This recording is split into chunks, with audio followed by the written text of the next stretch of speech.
السلام علیکم ورحمۃ اللہ وبرکاتہ۔ حضرت مولانا حسن ولی صاحب کی بہت اہم کارگزاری۔ ہمیں اللہ تعالیٰ کا شکر ادا کرنا چاہیے، چاہے حالات جس طرح بھی ہو۔ جزاک اللہ۔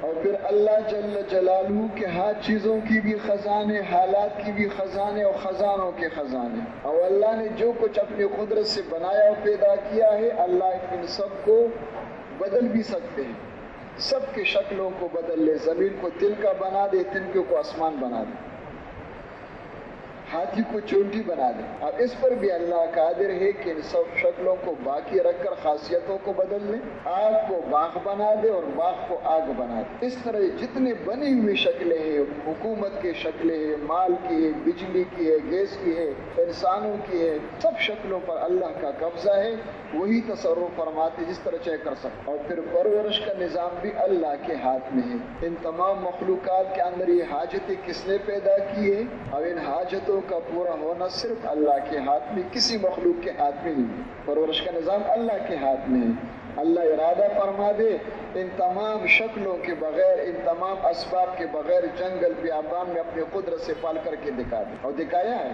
اور بھی دکھا رہے، دکھاتے رہیں گے قیامت تک، دروازہ بند نہیں ہے۔ اور اللہ کا ارادہ نہ ہو تو ملک و مال کے تمام نقشوں کے اندر، تمام اسباب کے اندر، ساری شکلوں کے اندر اللہ زندگی بگاڑ دے، قارون کو اپنے خزانوں میں دنسا دے، نمرود فرعون کو اپنی حکومتوں میں غرق کر دے، شداد کو اپنے جائیدادوں میں تباہ کر دے۔ حالات کا ان چیزوں کے ساتھ کوئی تعلق نہیں ہے، حالات اللہ کے قبضے میں، پرورش اللہ کے قبضے میں۔ اور جس طرح باقی مخلوق اللہ کے محتاج ہے، تو ہم انسان جو اپنے آپ کو اس زمین کے وارث سمجھتے ہیں، کب ہم نے قبضہ کیا ہے، تو ہمارے بارے میں بھی ارشاد خداوندی ہے قرآن پاک میں، یا ایھا الناس انتم الفقراء الی اللہ، انسانوں تم بھی فقیر ہو۔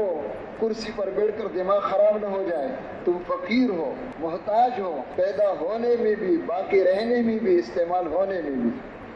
واللہ هو الغنی الحمید، ایک اللہ بے پرواہ ہے، اس کو کسی کی ضرورت نہیں ہے، وہ صفات کے مالک۔ تو جب اپنا حال معلوم ہو گیا کہ ہم تو محتاج ہی محتاج ہیں، ہم تو فقیر ہے فقیر، ہم مسکین ہے مسکین ہے، تو زندگی کیسے گزارو گے، مسئلے کیسے حل ہوں گے؟ تو سارے مسئلوں کا ایک ہی حل ہے، وہ کیا ہے کہ اللہ کے ساتھ تعلق پیدا ہو جائے، اللہ کو خوش کر لے، اللہ کو راضی کر لے، اپنے خالق اور مالک کو پہچانے، اللہ کے بندہ بن کے چلے، کسی اور کے چاکر غلام نہ بنے۔ تو اللہ کے ساتھ تعلق پیدا ہو جائے، اللہ کے ذات و صفات پر یقین دل میں آ جائے، اللہ کی محبت دلوں میں آ کر تمام محبتوں پہ غالب ہو جائے، اور ہم اللہ کے خزانوں سے، اللہ کی قدرت سے براہ راست پیدا حاصل کرنے والے بن جائیں۔ براہ راست کیا ہوتا ہے؟ ایک ہے مخلوق سے پیدا حاصل کرنا، ایک ہے قدرت سے براہ راست استفادہ، اور دونوں راستوں میں، دونوں جگہ دینے والی ذات اللہ کی، کوئی اور نہیں ہے، لیکن راستے دو ہیں۔ یہ لینے والوں کے اعتبار سے دو راستے ہیں۔ مخلوق سے پیدا حاصل کرنا، یہ کیا ہوتا ہے؟ یہ وہ ہے جس وقت دنیا میں رواج میں کہ انسان دنیا میں آ کر اپنے خالق اور مالک سے غافل ہو جائے، کس نے بنایا ہے وہ دکھائی نہیں دے رہا ہے، کون پال رہے ہیں وہ دکھائی نہیں دے رہا ہے، سب کچھ کس کے قبضے میں کوئی پتہ نہیں ہے۔ تو اپنے خالق اور مالک سے غافل ہو جائے، اور پھر اللہ کا میں بندہ ہوں تو میرے بارے میں کیا ہوگا میں کوئی پتہ نہیں ہے، لوگوں کے ساتھ دوڑ رہے ہیں، جو لوگ کر رہے ہیں یہ کر رہے ہیں، بس جو جی میں آ جائے۔ تو اس طرح چلنے والوں کو، اس بنیاد پر زندگی گزارنے والوں کو، اس بنیاد پر کارخانے حکومتیں چلانے والوں کو، زمینوں پہ محنت کرنے والوں کو، جو بھی ہے اللہ دے دیتے ہیں، لیکن راضی ہو کر نہیں دیتے۔ اس محنت پہ اللہ ناراض ہے، ناخوش ہے۔ ارشاد خداوندی قرآن پاک میں، فَلَمَّا نَسُوا مَا ذُكِّرُوا بِهِ فَتَحْنَا عَلَيْهِمْ أَبْوَابَ كُلِّ شَيْءٍ حَتَّى إِذَا فَرِحُوا بِمَا أُوتُوا أَخَذْنَاهُمْ بَغْتَةً فَإِذَا هُمْ مُبْلِسُونَ۔ جب وہ بھول گئے انسان ان نصیحتوں کو جو کی جاتی تھی انبیاء کے ذریعے سے، علماء کے ذریعے سے، قرآن حدیث کی باتوں کو بھول گئے تھے کہ چھوڑ دو ان باتوں کو، اپنی مرضی کرو، اور جب یہ لگ گئے دنیا میں تو اللہ فرما رہے کہ ہم نے ناراض ہو کر، غصے ہو کر ان پر دروازے کھول دی۔ دروازہ یا دروازے؟ دروازے کھول دی۔ کس چیز کے؟ ہر چیز کے دروازے۔ ایک دروازہ نہیں، اور دروازے کو کہ سب کچھ دے دیا اور پھر چھوڑ دیا کہ کرنے دو جو کچھ کرنا ہے ان کو. حتی اذا فرحوا، اتنی مہلت دی کہ جب یہ اترانے لگ گئے، تکبر کرنے لگ گئے، فرعون بن گئے، اخذناہم بغتتاً، یک دم ہم نے پکڑ لیا. فارسی کا مقولہ ہے چوب خدا صدا ندارد چو زند دیوا ندارد، یک دم پکڑتے اللہ پاک. فیدا ہو مبلسون، پکڑنے والے حیران ہو گئے کہ یہ بلا کہاں سے آئی ہے. اس کا نام ہے مخلوق سے فائدہ حاصل کرنا. یہ وہ راستے جس وقت دنیا میں چالو جس پر لوگ مر رہے ہیں، سارے صلاحیتیں ضائع کر رہے ہیں. چلنے کے اعتبار سے بہت آسان ہے، باہر غلط مشاہدہ ہے، مخلوق کو ساتھ لے لو، مزے کرو گے، مخلوق پر قبضہ کر لو، سب کچھ ہو جائے گا. یہ غلط مشاہدہ ہے. مخلوق کے ہاتھ میں نہیں، یہ سب کچھ کس کے ہاتھ میں ہے؟ اور اللہ کا فیصلہ چیزوں پر نہیں ہوتے، اندر کی صفات پہ ہے، اعمال پہ ہے. تو باہر غلط مشاہدہ ہے، اندر چھپا ہوا دشمن پیچھے سے دھکا دے رہے کہ چلو اس راستے پر. چلنے میں تو بڑا مزہ ہے، مزیدار ہے، آسان ہے، لیکن انجام کے اعتبار سے انتہائی خطرناک ہے. انبیاء علیہ السلام بتانے کے لیے آئے تھے کہ وہ بولے خمقل انسان اس راستے پر مت چلو، تباہی کا راستہ ہے، بربادی کا راستہ ہے.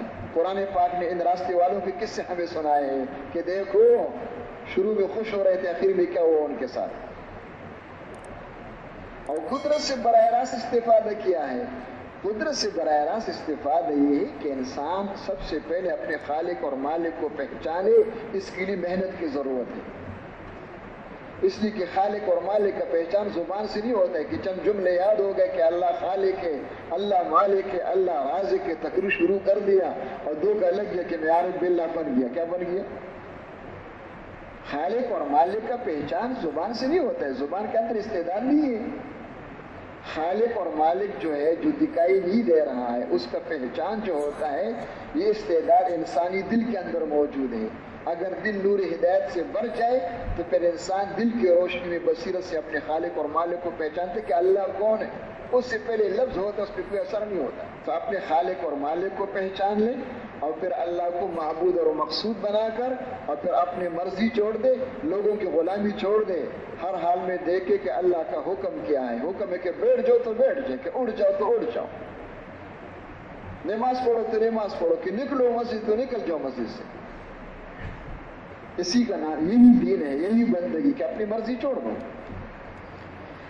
تو اس طرح چلنے والوں کو ان کی محنتوں کے بعد جو کچھ مل رہے ہیں وہ اللہ ہی دے رہے ہیں، لیکن اس طرح چلنے والوں کو اللہ راضی ہو کر دے رہے، خوش ہو کے دے رہے. وہ جو کچھ دے رہے وہ ان کو خوش کرنے کے لیے، عزت دینے کے لیے، کامیابی دینے کے لیے، ان کی زندگی بنانے کے لیے دے رہے.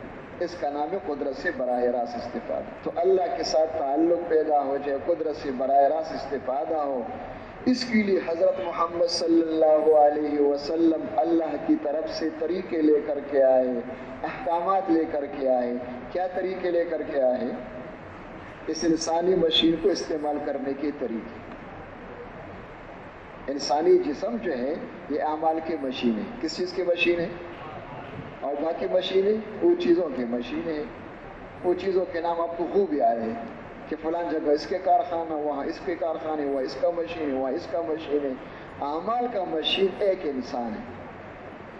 اب اس مشین کو کس ملک نے بنایا ہے؟ کسی ملک کا بنا ہوا نہیں ہے. اس مشین کو ایک اللہ نے بنایا اور 3 تاریخوں کے اندر بنایا ہے، فی ظلمات ثلاث.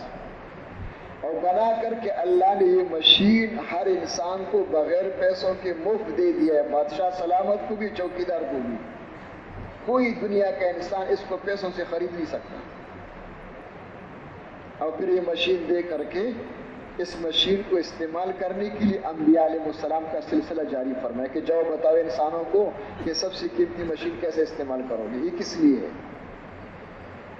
آخر میں حضرت محمد صلی اللہ علیہ وسلم کو نبی بنا کے بھیجا ہے اور آ کے سب کو بتایا کہ دیکھو انسانوں اس مشین کو کیسے استعمال کرو گے. قرآن میں موجود ہیں احکامات. نبی کریم صلی اللہ علیہ وسلم نے ان احکامات کو پورا کرنے کا طریقہ عملی بتا دیا ہے. اب آگے کامیابی کیا چیز ہے تو بزرگوں کو پتا ہوگا. کس کو پتا ہوگا؟ کوئی چیز ہوگی تو جس کو پتہ نہیں کہ کامیابی کیا چیز ہے، چاہے 1,00,000 دفعہ بھی کہے، اس پہ کیا اثر پڑے گا اس کو؟ کامیابی کامیابی کہہ رہے ہیں، ہر ایک اپنے کوپڑی جو سمجھ میں آ رہے کہتے میرے خیال میں تو یہ ہے، کیا ہے یہ جو ہم کامیابی کامیابی بول رہے ہیں سن رہے ہیں، یہ عربی کے ایک لفظ کا ترجمہ ہے، وہ لفظ ہے فلاح۔ کیا نا؟ فلاح۔ روزانہ سنتے نا حی علی الصلاح، آگے کیا ہے؟ حی علی الفلاح، اور اسی کے اللہ کی نبی دعوت دے رہے، یا ایھا الناس قولوا لا الہ الا اللہ تفلحوا۔ وہ جاننے والے سمجھتے کہ تفلحوا کیا ہوتا ہے، ہم کہتے کوئی چیز ہوگی، بزرگوں کو پتا ہوگا کیا ہوگا، پیسے تو ہے نہیں، کوئی کوٹھی تو ہے نہیں، دکانیں تو ہیں، کیا شاید دکانیں کوٹھی اس کے سامنے؟ عربی زبان میں لفظ فلاح سے زیادہ کوئی، اس سے زیادہ کوئی جامع لفظ اور کوئی نہیں ہے۔ جس طرح ہمارے ہاں اپنے زبانوں میں سب سے زیادہ جامع لفظ کیا ہے کہ ماں جب خوش ہو کر بیٹے کو، بچے کو دعا دے رہے کہ میرے بچے کو اللہ بادشاہ بنا دے، کیا بنا دے بھائی؟ بادشاہ سے زیادہ کوئی جامع لفظ ہے پاکستان میں، اس دنیا میں؟ چوکیدار سے زیادہ بڑا لفظ ہے، تھانے دار سے بڑا لفظ ہے، وزیر سے بڑا لفظ ہے کہ کیا شے وزیر ہے، بادشاہ کیا ہے؟ اس طرح عربی میں لفظ فلاح سے کوئی جامع لفظ نہیں ہے، سب کچھ آ گیا۔ فلاح کس کو کہتے ہیں؟ اس کا مفہوم جو ہے انسان جو چاہتے وہ سب کچھ ہو جائے، اور جو نہیں چاہتے، جس سے ڈرتے، ان سب سے بچ جائے، اس کا معنی افلاح، اس کو کامیابی کہتے ہیں۔ تو بتا دو بادشاہت بڑی چیز ہے یا کامیابی بڑی چیز ہے؟ بولو بھائی، ہے دنیا میں بادشاہ کے جو چاہتے وہ ہو جائے، بیچارے وہ ہیں، اب پتہ نہیں مرنے کے بعد کیا ہوگا، قیامت میں کیا ہوگا، لیکن فلاح جس کو مل جائے وہ تو جو چاہے وہی ہوگا، اور جو نہیں چاہتے ان سب سے بچ جائے گا۔ اس لیے علماء فرماتے کہ فلاح کا جو کامل ظہور ہے وہ تو جنت میں ہے۔ کہاں ہے؟ وہاں تو سر کے آنکھوں سے سب کچھ نظر آ جائے گا، لیکن اس کا یہ معنی نہیں ہے کہ بھئی یہ فلاح تو انشاءاللہ مرنے کے بعد 80 سال کے بعد ملے گی، اور دنیا کی فلاح وہ پیسوں سے ملے گی، لوگوں کی چاکری سے ملے گی، نہیں، کامل طور پر تو وہاں ملے گی، اور دنیا میں جتنا ہو سکتا ہے وہ سب برکت ہے، کیا ہے، جس کو جنتی زندگی کہتے ہیں۔ تو خلاصہ یہ ہے کہ دو باتیں ہیں بس، اللہ کے ساتھ تعلق پیدا ہو جائے، اللہ کے ساتھ جی لگ جائے، ہم قدرت سے براہ راست پیدا حاصل کرنے والے بن جائیں، اس کے لیے ہمت کر کے، محنت کر کے دین اپنے زندگیوں میں لے آئے، اپنی مرضی چھوڑ دیں، اللہ کامیابی دے کر دکھا دیں گے۔ کون تیار ہے اس کے لیے؟ کیا اچھا ہوتا اگر ہاتھ اٹھانے پر ہوتا تو میں دونوں ہاتھ اٹھا دے دیتا کہ ہاتھ اٹھا دیا بن گیا، اٹھا رہے بیچارے بغیر سمجھے اٹھا رہے ہیں، سمجھ میں آ گئی؟ تو یہ ہاتھ اٹھانے سے نہیں ہوتا ہے، کوئی کجور تو ہے نا کہ میں تقسیم کر رہا ہوں کہ ہاتھ اٹھاؤ میں دونوں دے لے لو۔ جو اس طرح بننا چاہتے، جس کو بات سمجھ میں آ گئی، اس طرح بننے کے لیے محنت ہے، کیا ہے؟ کیا ہے؟ ایک آدمی نے اپنے بیٹے سے کہا کہ چھوڑ دو یہ کیا ہوتا ہے، ہمارے جنت میں بڑے محلات ہیں۔ اس نے کہا پھر جانا کیوں نہیں، کہ بے راستے میں موت ہے، کہ وہ گھبرا گئے کہ نہیں موت کیوں نہیں، ڈرتے ہم اس سے، کیا نہیں تو موت کے بغیر جاؤ گے جنت میں؟ بولو بھائی، اس طرح ہم محنت سے ڈرتے ہیں، پیسوں کے محنت سے نہیں ڈرتے ہیں، کارخانوں کے محنت سے نہیں ڈرتے ہیں، زمین و جائیداد کارخانوں کی محنتوں سے نہیں، اس میں تو جی لگا ہوا ہے، لیکن انسان بن جائے، بندہ بن جائے، اس کے لیے ایک محنت ہے کہ بھئی ہم فارغ نہیں، چلہ لگا کے جائیں گے انشاءاللہ، اس کے لیے ایک محنت ہے، اور وہ محنت اس وقت رواج میں نہیں ہے، یہ مت سمجھو کہ محنت ہے، یہ تو سب کو بلایا گیا ہے اس محنت کو سیکھنے کے لیے۔ کس کے لیے بھائی؟ اس کے لیے تو جو محنت سیکھا نہیں تو محنت ہے، کسی کو وضو کرنے کا طریقہ نہیں آتا ہے، اس کا وضو ہے، تو اللہ کے بندے پہلے طریقہ سیکھے گا، اس طریقے پر پھر وضو کرے گا تو وہ وضو بن جائے گا، کیا بن جائے گا؟ لیکن لوگ بڑے متاثر ہیں، ہم بھی بڑے متاثر ہیں کہ ماشاءاللہ انقلاب آ گیا ہے۔ حضرت فرماتے مولانا محمد یوسف رحمۃ اللہ علیہ کہ جو کچھ آپ کو دکھائی دے رہے دنیا میں، یہ تو محنت شروع ہونے سے پہلے کی برکتیں ہیں۔ ابھی محنت کہاں شروع ہے، حقیقی محنت، یہ تو اس سے پہلے کی برکتیں۔ جس طرح رسول اللہ صلی اللہ علیہ وسلم کی پیدائش کے ساتھ برکتوں کا ظہور شروع ہو گیا، لیکن حقیقی برکتیں، اصل برکتیں 40 سال کے بعد آئی ہیں۔ ابھی تو ہم حضرت فرماتے محنت کرنے والے تیار کر رہے ہیں کہ اس محنت کو سیکھ کر اور صحیح صحیح کرنے والے بن جائے تاکہ وہ فیصلہ ہو جائے اللہ کی طرف سے۔ اب اس محنت کو سیکھنے کے لیے کتنا وقت چاہیے؟ تو رمضان شریف کا مہینہ ہے، سب کا روزہ انصاف آپ کے ہاتھوں میں ہے۔ دنیا میں مختلف محنتیں ہیں، اس کے لیے یونیورسٹیاں بھی ہے اور کالج بھی ہے، 20 سال لگاتے، کیا لگاتے ہیں؟ لگاتے نہیں لگاتے، اور لاکھوں خرچ کرتے ہیں، آخر میں اگر وہ اس کو پاس کر دے تو کیا دے دیتے ہیں؟ ایک کاغذ کا ٹکڑا دیتے ہیں، جس کو آپ نام جو کچھ بھی رکھ دو، یہ کاغذ لے لو ہماری طرف سے کہ یہ پاس ہو گیا، کیا ہو گیا؟ بن گیا ڈاکٹر۔ اس کاغذ پر جنت میں کیا کچھ ملے گا؟ دنیا میں اللہ کیا کیا دروازے کھول دیں گے؟ اچھا، تو اس کاغذ کا اتنا محبت نہ پیار کیوں ہے کہ اس کاغذ پر نوکری ملنے کا امکان ہے؟ کیا ہے؟ کیا ہے؟ کہ شاید کوئی اچھی نوکری مل جائے، یقینی نہیں ہے، وہ کاغذوں والے بہت پھر رہے ہیں،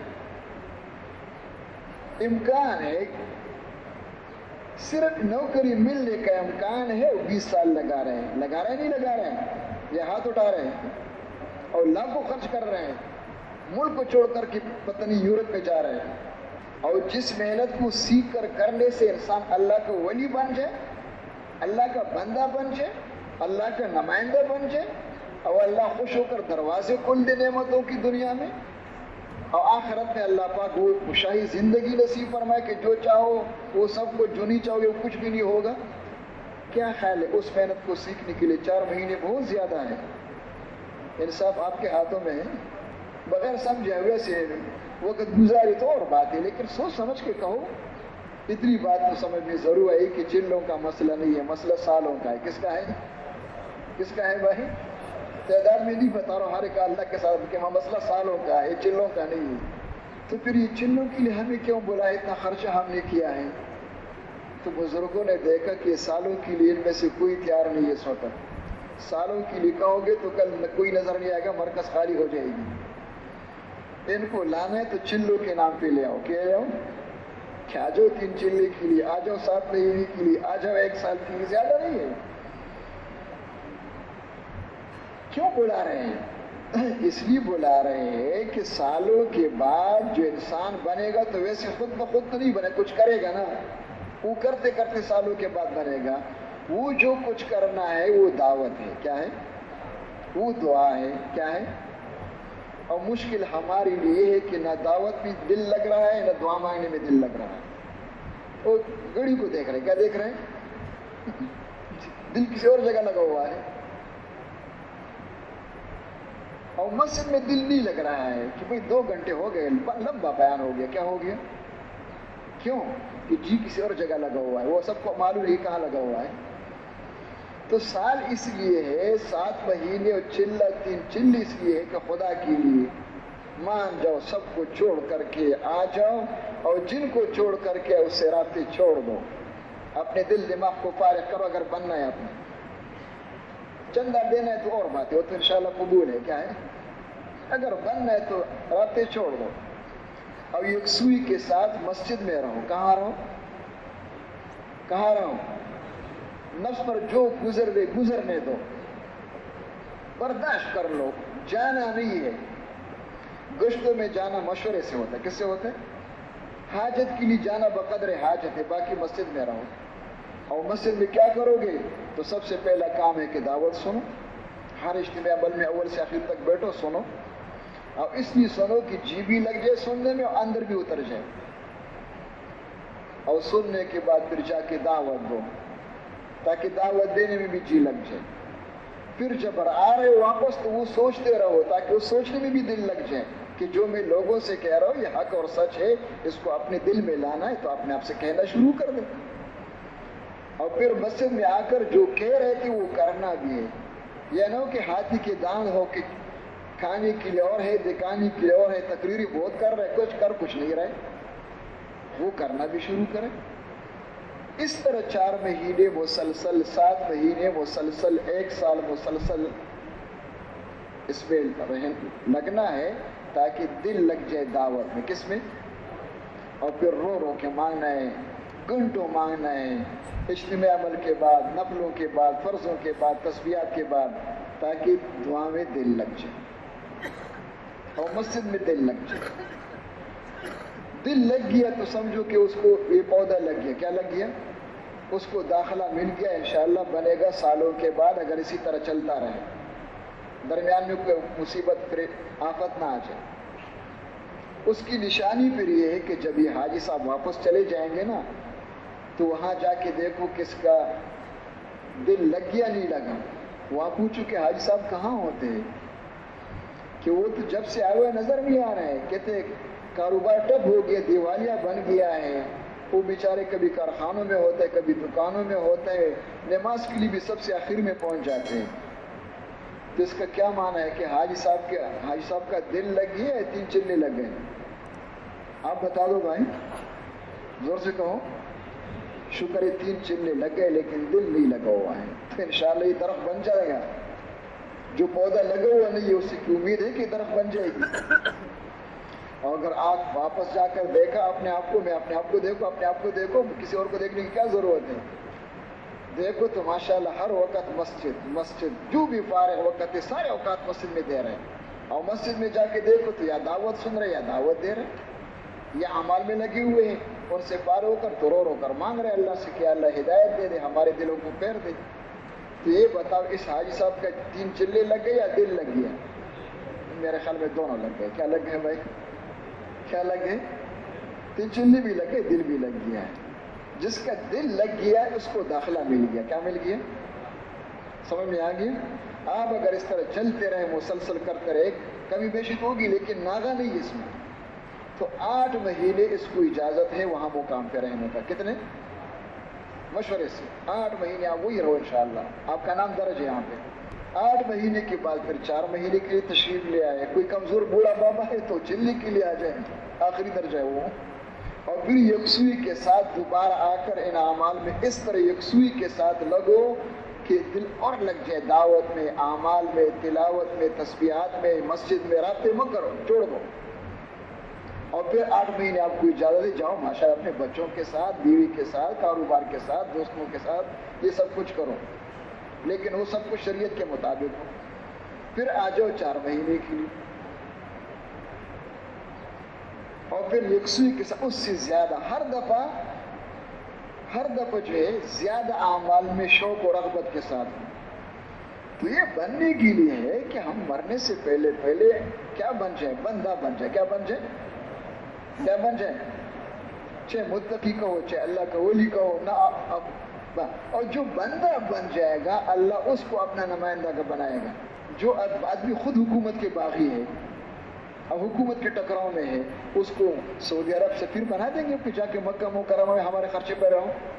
اس کو کہاں بھیجیں گے کہ تو باغی ہے, نافرمان ہے, جیل بھیج دو. کہاں بھیج دو؟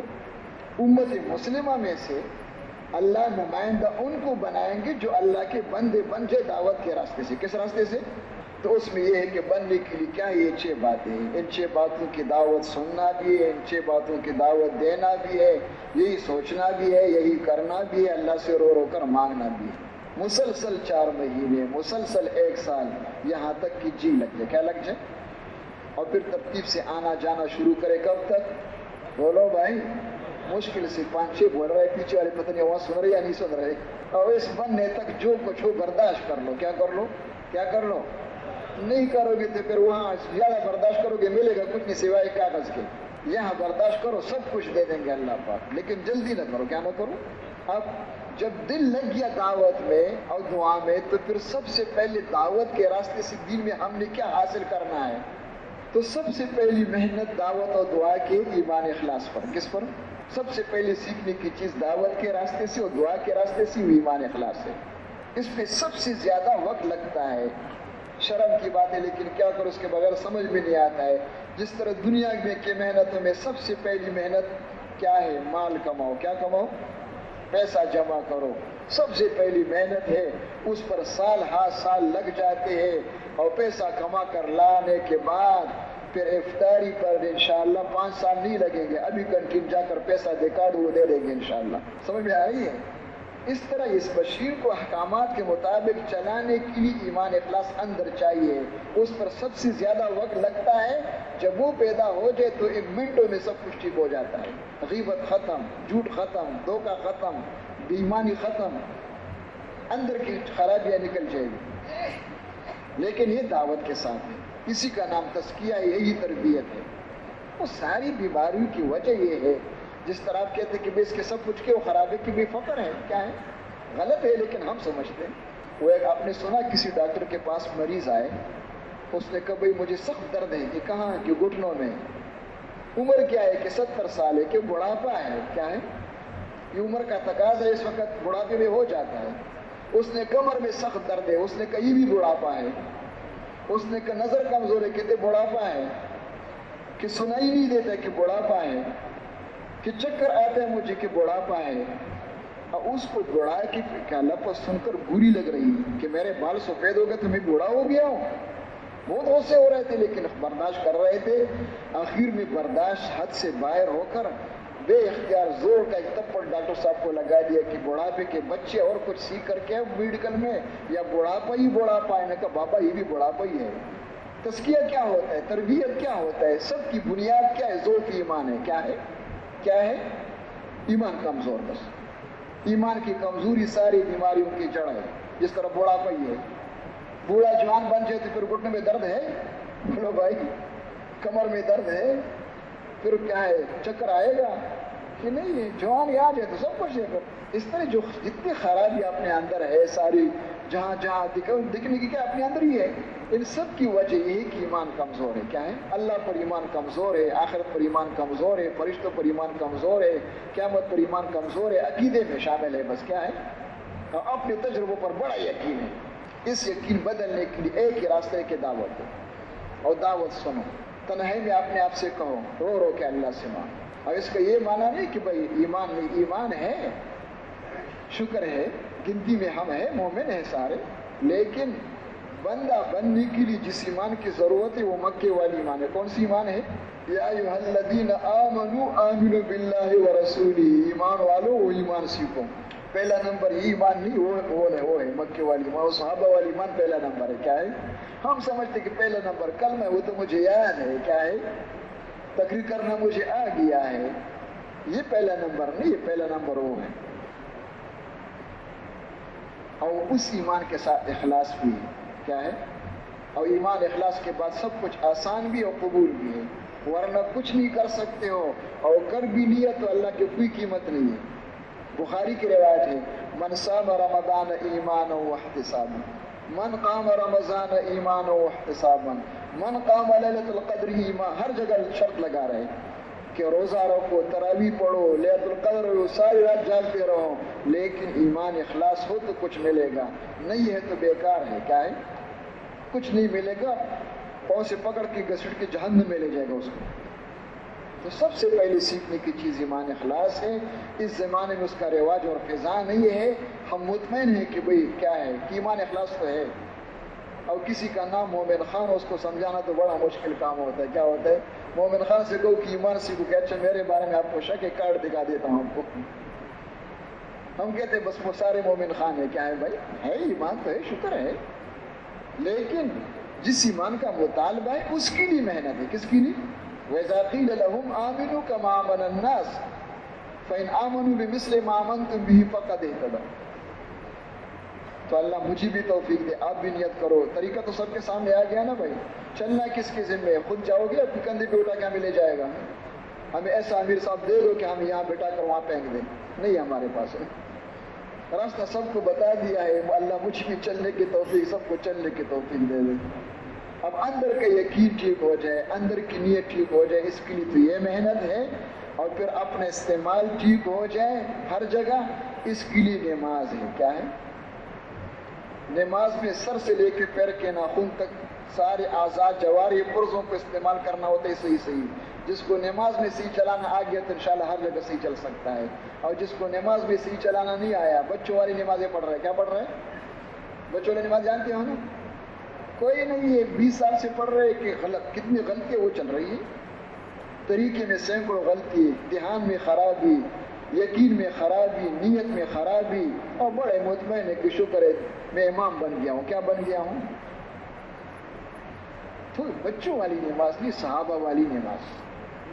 صلو کما رأیتمونی اصلی، وہ نماز بھی دعوت کے راستے سے آ سکتے. جاؤ دعوت دو لوگوں کو, اپنے آپ کو اناڑی سمجھ کرو کہ مجھے یہ نماز خود بھی نہیں آتا, اس کو سیکھنے کے لیے میں دعوت دے رہا ہوں کہ زمین والوں پہ رحم کرو, آسمان والے تم پر رحم کر دیں. ہمارے چھٹی نہیں ہے, نماز کے اندر چھٹی ہے, نماز کے اندر چھٹی ہے. ہاں کیوں ابھی کیا میں تو رکو میں چلے گئے, چھٹی ہو گئی کہ چھٹی نہیں ہے, کیا ہم سے رکو میں چلے گئے, کہاں چلے گئے, رکو سے پھر کھڑے ہو گئے, پھر رکو سے پھر سجدے میں گئے, پھر کھڑے ہو گئے. چھٹی نہیں ہے, عمل سے عمل, عمل سے عمل, عمل سے عمل, یہ نماز ہے. یہاں چھٹیاں کس نے رکھی ہے؟ اور جو اس طرح کرے گے وہ بازاروں میں جا سکتے ہو, بازاروں میں پھرنا یہ کرنا. تو اللہ ہم سب کو توفیق دے. تو اللہ ہم سب کو توفیق دے دے اور اللہ کے راستے میں ہم سب مسلمان دین اور اسلام کا کام کرے.